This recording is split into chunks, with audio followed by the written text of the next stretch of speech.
방금 뭐라고? 우리 딸을 두고 너는 무슨 짓을 하고 다니는 거냐고? 어머님, 진짜 왜 이러시는 거예요? 정신 차리시라고요. 두 눈 부릅뜨고 너를 지켜보겠다. 내 딸을 배신하고 나를 기만한 너를 용서하지 않을 거야. 내 앞에 무릎 꿇고 용서를 빌게 될 테니까. 안녕하세요. 저는 서울에 살고 있는 손현주입니다. 벌써 70을 바라보는 나이가 되었네요. 저에게는 눈에 넣어도 아프지 않을 만큼 예쁜 고명 딸 영미가 있습니다. 영미는 결혼 10년 만에 겨우 낳은 아이입니다. 손이 귀한 남편의 집안에는 자손이 귀했어요. 결혼해보니 아주버님은 아이가 없었어요. 형님과 금술은 좋았지만 손이 귀한 탓에 10년이 넘도록 아이가 생기지 않았다고 했어요. 제 남편도 어머님 나이 50이 돼서야 낳았다고 하시더군요. 한약을 먹고 치성을 드리고 굿도 여러 번 하셨다더군요. 남편 집안이 대대손손 유지 집안이어서 돈은 많았어요. 아주버님이 아이가 없다 보니 갓시집 온 저에게 온갖 기대를 하시더군요. 시부모님의 기대가 부담스러웠습니다. 알고 결혼했지만 결혼하고 한 달도 안 되어 한약을 지어주시니 몸둘 바를 모르겠더군요. 어머님, 저 건강해요. 걱정하지 마세요. 어머님은 아니라고 하셨어요. 어릴 때부터 몸 건강을 챙겨야 한다면서요. 하지만 그 약은 몸보신용이 아니라 아이를 갖는 보약이었던 거죠. 시부모님 마음을 알면서도 부담스러웠어요. 1년에 보약을 서너 번씩 먹었어요. 급기야 저는 보약 상자를 가져다 버리기도 했습니다. 그 때문일까요? 아이는 생기지 않고 스트레스만 커져갔습니다. 아버지는 여든을 바라보는 나이가 돼가시는데 저도 어쩔 도리가 있어야지요. 어머니를 쫓아서 절에 가서 돌도 갈아 마셨어요. 밤마다 기도하고 집도 태워서 마시고 좋다는 건 다 했어요. 아들 낳은 여자의 속옷도 입었고 전국 어디라도 다녔습니다. 그러기를 5년이 넘어서 저는 더 이상 살 수가 없었어요. 그때까지는 시부모님의 집에서 함께 지냈습니다. 시댁은 서울의 부촌 주택에 살고 계셨어요. 경제적 여유가 있으시니 늘 당당하셨고 결혼할 때부터 합가해서 살자고 하셨죠. 사실 시댁에서 누가 살고 싶겠어요. 그래도 부모님께서 원하셔서 함께 살았습니다. 저에 대한 기대도 많으셨으니까요. 그런데 시간이 갈수록 저는 제가 씨바지인가 라는 생각이 들었습니다.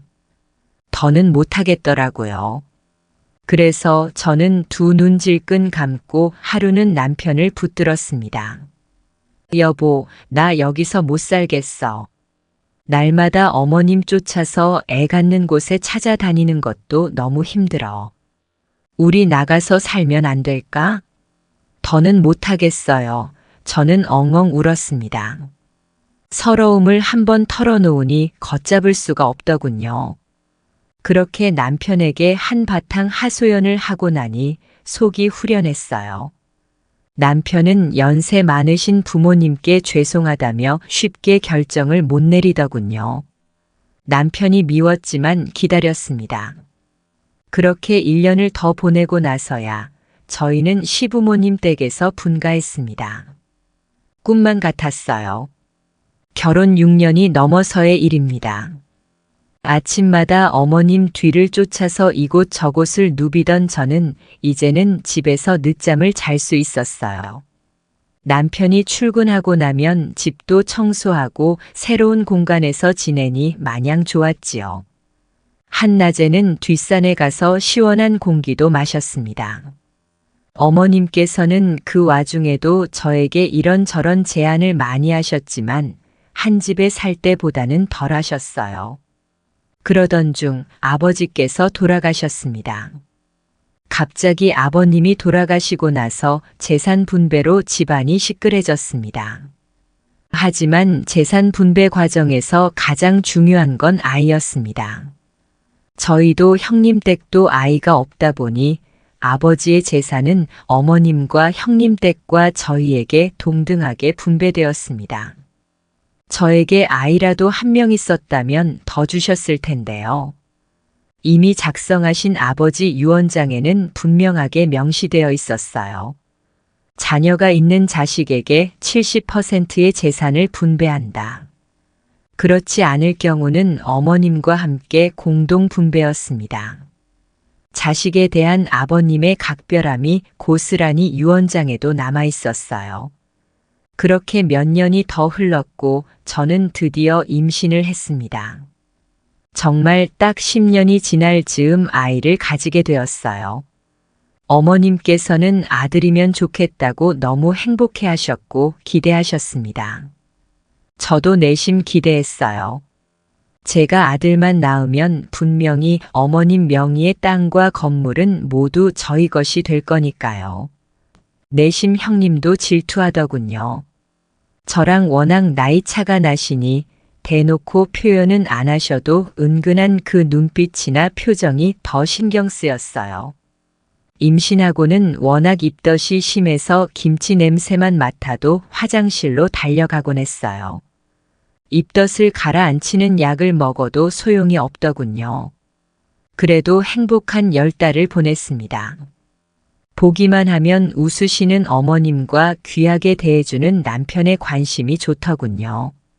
뱃속의 아이가 아들이기만을 정말 매일 기도했습니다. 아이를 낳을 때가 되어 병원에 갔습니다. 의사는 딸인 것을 이미 알고 있는데 늘 시어머니와 함께 온 저를 보고 차마 말을 못하신 거였더군요. 딸이라는 사실을 알고는 어머니는 몸조리 잘하라고 하시며 본가로 가버리셨어요. 그 마음은 알지만 어떻게 손녀 한 번 안아보지 않으시고 가실 수가 있는지 저는 펑펑 울었어요. 산후 우울증이었을까요? 정말 바람만 불어도 눈물이 났습니다. 100일이 될 때까지도 어머님은 영미를 모른 채 하셨지요. 어쩌면 그렇게 모른 척 하실까 싶었어요. 그래도 남편과 저는 우리 딸을 너무 사랑했습니다. 10년 만에 태어난 아이다 보니 더욱 각별하게 키웠어요. 정말 금쪽 같은 내 새끼라는 말이 맞습니다. 처음에는 서운함의 발길을 끊으셨던 어머님께서 아이를 보겠다고 오시더군요. 병원에서의 일을 생각하면 집에 못 들어오시게 하고 싶었습니다. 한 번 아이를 보시더니 어머님의 발길이 잦아졌죠. 배밀이하고 옹알이하는 아이를 어머님은 매일 보고 싶어 하셨어요. 그렇게 3년이 지나고는 어머님은 돌아가셨어요. 어머님은 자신의 모든 재산을 저희에게 물려주셨습니다. 다 영미 때문이었어요. 영미는 곱게 건강하게 예쁘게 자랐습니다. 인류대학은 아니어도 원하는 사범대에 진학했고 하고 싶은 교사가 되었어요. 어느 날 영미는 같은 학교 교사라며 결혼할 남자를 인사시켜 주더군요. 제법 큰 키에 체구도 좋았어요. 먹는 것도 잘 먹고 인사도 잘하고 싹싹해서 아주 마음에 들었죠. 예비 사위의 집은 정말 보잘것이 없더군요. 집안에 돈도 없어 대학교 때부터 학자금을 받아서 월급 받고 나면 갚기에 바빴어요. 조건은 마음에 들지 않았지만 영미를 많이 아껴주는 것 같아 결혼을 허락했습니다. 돈은 저희에게도 여유가 있었고 둘이 맞벌이를 하면 괜찮을 거라고 판단했죠. 아이들 살 집은 저희가 마련해줬어요. 큰 평수는 아니지만 24평 아파트로 장만해줬어요. 갖은 살림살이도 모두 저희가 채워줬어요. 그래도 사위가 기죽지 않기를 바래서 있는 척은 하지 않으려고 애썼죠. 다행히 사위도 그런 부분을 이해하고 저희에게 고마워했어요. 영미와 민수는 서울의 조용한 주택가에 위치한 아늑한 아파트에서 살고 있었어요. 아침마다 민수는 영미보다 일찍 일어나 아침을 준비한다고 하더군요. 학교 시절부터 늘 제잘거리던 영미는 미주알 고주알 사위 자랑을 늘어놓았어요. 매달 생활비를 보태주었어요. 사위가 학자금 대풀을 갚고 나면 여유가 없다더군요. 짐작하건대 딸 몰래 자기 집에 돈을 주는 것 같았어요. 그냥 모른 척 했습니다. 행복한 날들 속에 영미는 이쁜 딸을 낳았어요. 하나밖에 없는 손녀를 안아보니 눈물이 다 나더군요. 딸과 사위는 금술이 좋아서인지 연년생으로 아들을 낳았습니다. 자연스럽게 아이들 집에서 집안일을 돕게 되었어요. 저는 영미가 계속 일하기를 바랬어요. 애써서 공부하고 귀한 내 자식이 집에만 있기를 원하지 않았지요. 그래서 딸 집에 일주일에 3번씩 도우미를 보냈어요. 아이는 제가 조금씩 돌보고 도우미 분이 집안일은 해줬어요. 그렇게 둘째가 6개월쯤 되었을 때였어요. 딸아이는 3학년 담임이 되어 아이들을 데리고 여행을 가게 되었어요. 며칠간을 집을 비우게 되니 제가 가서 지냈습니다. 그런데 사위에게서 이상한 눈치가 보이더군요. 전화가 오면 서둘러서 방에 들어갔습니다. 일이 생겼다며 외출하기도 했어요. 사위도 교사다 보니 밤에 나가서 야근할 일은 없을 텐데요. 어느 날은 아이들을 온종일 돌보려니 너무 힘이 들어서 빨래를 개다가 깜빡 잠이 들었어요. 안 돼, 지금 장모님 계셔. 나중에 얘기하자. 미안해, 그럴 수가 없어. 사위가 속삭이는 목소리로 말했어요. 잠결에 들어서 정확한 말은 못 알아들었는데 누군가에게 미안하다고 하더군요. 저는 모른 척했지만 뭔가 불편한 마음이 들었습니다. 하지만 너무 고단해 다시 잠이 들었습니다.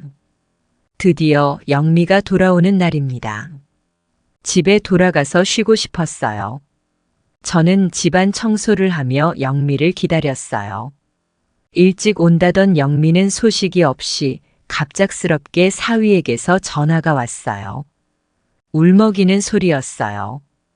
영미가 집에 오는 중 고속도로 사고로 현장에서 즉사했다는 소식이었어요. 저는 털썩 주저앉았습니다. 울 수도 없더군요. 아무 생각이 없이 병원으로 달려갔지만 내 딸 영미는 이미 이 세상 사람이 아니었어요. 영미야, 영미야, 내 사랑하는 딸 영미야. 하늘에 대고 아무리 불러도 우리 영미는 돌아오지 않았어요. 심장이 터질 것 같았습니다. 살 소망이 하나도 없었어요. 저는 장례가 끝나자마자 병원에 입원했습니다. 한동안 병원 신세를 지고 겨우 정신을 추스르니 벌써 3달이 지났더군요. 그제야 남아있는 손주들이 보였습니다. 제가 정신을 못 차리는 동안 남편이 사위를 도왔지만 그 손길이 얼마나 섬세할까요? 아이들 집에 가보니 버릴 것이 산더미였어요. 도우미 아줌마는 다녀가신 것 같지만 제대로 일을 안 하신 듯 보였어요. 사위는 날마다 일이 많아서 늦게 퇴근한다고 했어요. 남편이 이리저리 아이 집을 돌봤지만 역부족이었겠지요. 그래, 정신을 차리자. 정신을 차리고 내 새끼들을 돌봐야지. 우리 영미가 남기고 간 새끼들이니. 그날부터는 집에도 가지 않고 손주들과 사위를 돌봤습니다. 매일 피곤해하며 퇴근하는 사위를 위해 식사와 빨래를 준비했죠. 이쁜 손주들이 어린이집에서 돌아올 때면 미리 준비한 간식을 먹이고 씻기는 일이 즐겁지만 힘들었어요. 그렇게 정신없는 시간이 지나던 어느 날이었습니다. 퇴근한 사위가 저를 위해 꽃다발을 한 아름 사들고 왔더군요. 제가 좋아하는 안개꽃이었어요. 2 손으로 안아야 할 만큼 탐스러운 꽃다발을 안겨주며 어머니 감사해요. 라는 거예요. 눈물이 핑 돌았습니다. 나만의 슬픔에 빠져서는 사위는 안중에도 없었는데 나를 이렇게 생각해 주다니 고마웠습니다.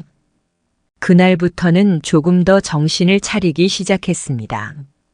문득 혼자 남은 사위가 안타까웠습니다.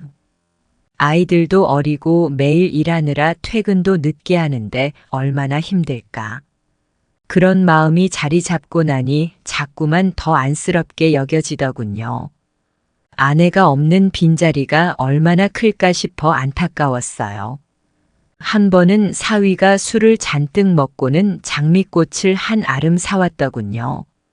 들어오자마자 넙죽 절을 하며 어머니 평생 제가 모실게요. 영미 대신 제가 모실게요. 라며 우는데 가슴이 내려앉았어요. 영미가 좋아하는 꽃이 장미꽃인데 사위는 영미 생각에 사온 듯 했어요. 엉엉 주저앉아 우는 사위 옆으로 둘째 손주가 기어오더니 함께 울더군요. 어찌나 속이 아프던지요. 늘 영미에게 더 못해준 것이 마음 아팠는데 사위에게 대신 해줘야겠다는 생각이 들었어요. 저렇게 영미를 못 잊고 사는 사위도 불쌍했고 엄마가 없는데 밤늦게 돌아오는 아빠도 제대로 못 보는 손주들이 안타까웠습니다. 여보, 안 되겠어요. 우리 손주들을 위해서 민수한테 뭘 해줘야겠어요. 저의 말에 남편이 놀라더군요. 뭘 하자는 거예요? 강남에 있는 우리 건물 명의를 넘겨주면 어때요? 민수가 학교를 그만두고 아이들과 함께 지낼 수 있으면 손주들한테도 좋을 거예요. 처음에는 저의 말에 반대하던 남편도 시간이 지나면서 수긍했습니다.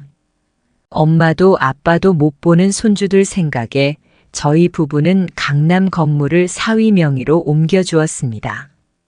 주변에서는 안 된다고 난리였지만 딸을 못 잊는 사위를 보자니 해주고 싶었습니다. 어차피 저희 죽으면 전부 영미 차지였는데 조금 빨리 준다 생각하면 되었죠. 저희 부부에게는 아직 월세 나오는 작은 상가도 있었고 저희 집도 있었으니까요.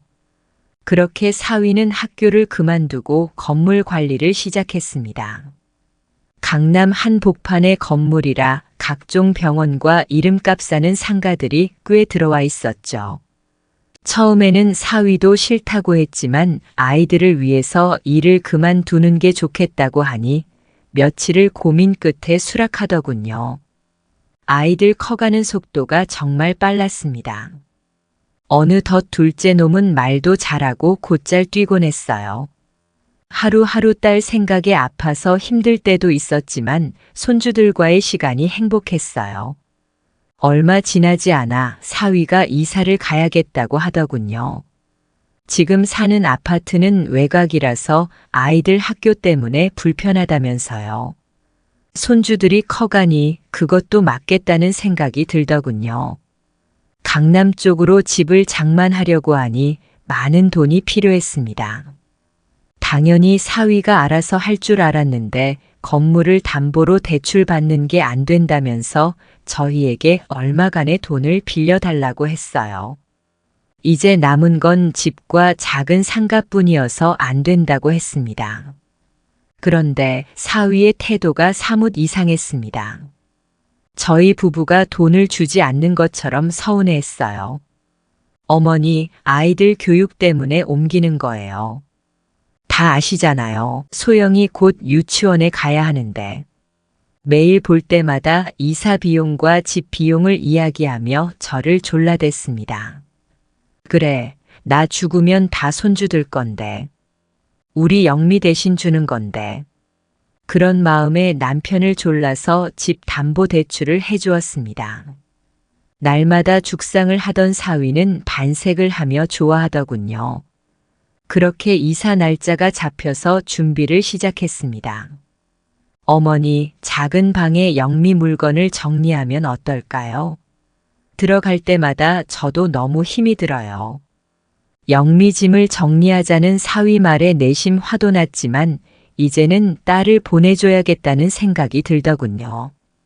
벌써 딸이 떠난 지 1년이 지나가는데도 아직 딸의 소지품을 버리지 못했습니다.